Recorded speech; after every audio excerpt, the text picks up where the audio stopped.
Greetings, fellow Whovians. Hoovie and Queen here. Hope you have a good week so far. Well, look at the 13th Doctor Aaron packages on with part 2 of The Flux with War of the Sontarans. The Doctor, Danny, and Yas are transported to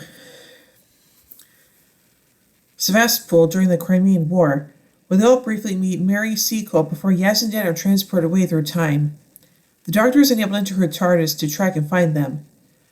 Remaining in Sevastopol, so I mispronounced that the first time. The Doctor realizes the British opponents during the war are now the Sontarans, with no traces of China and Russia replaced with Sontar. Dragging his scout into granting parley with its general, the Doctor discovers that seconds prior to Lipari shielding Earth from the Flux in the previous episode, the Sontarans took advantage of the Flux and rewrote human history to feed their species' hunger for battle.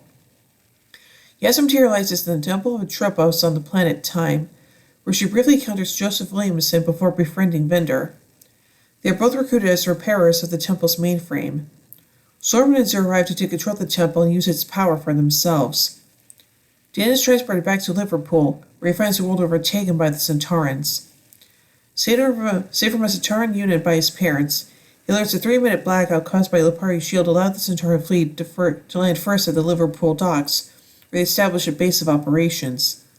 Dan sneaks onto one of the Sontaran ships and contacts the Doctor, who tasks him with ending the Sontaran offensive in 2021. Dan is discovered by the Sontarans but is saved by Carvanista.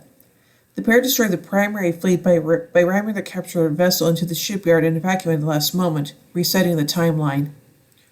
Poisoning the supply system with the Sontarans in Crimea, the Doctor cripples their offensive, forcing them to retreat, but the British General Logan bombs their vessels as a revenge for massacring his troops. The Doctor regains access to the TARDIS to collect Dan and find Yas. The TARDIS malfunctions, forces the Doctor and Dan into the temple, through which all temporal energy must pass. The death of the Moria gatekeepers and the ruin of the temple has resulted in the Flux phenomena, and now seeking to control time for himself, Storm has imprisoned Yas and Vinder as replacement bodies for the Mori. Knowing the power unleashed will kill Yas, the Doctor begs Storm not to activate the temple, but ignores her and takes control. Dun dun dun. So let's take a look at the production of this episode, beginning with the development. War of the Sontarans is written by showrunner and executive producer Chris Chibnall. And now on to the casting. This series is the third to feature Jodie Whittaker as the 13th Doctor and Mandip Gill as Yasmin Khan, with John Bishop having joined the cast for the series as Dan Lewis. And now finally on to the filming. Jamie Magnus Stone, who directed 4 episodes of the previous series, directed the first block, which comprised the first, second, and 4th episodes of the series. So overall, I think this episode is pretty darn good, and I'm a sucker for a good Sontaran story, so there you go. But yeah.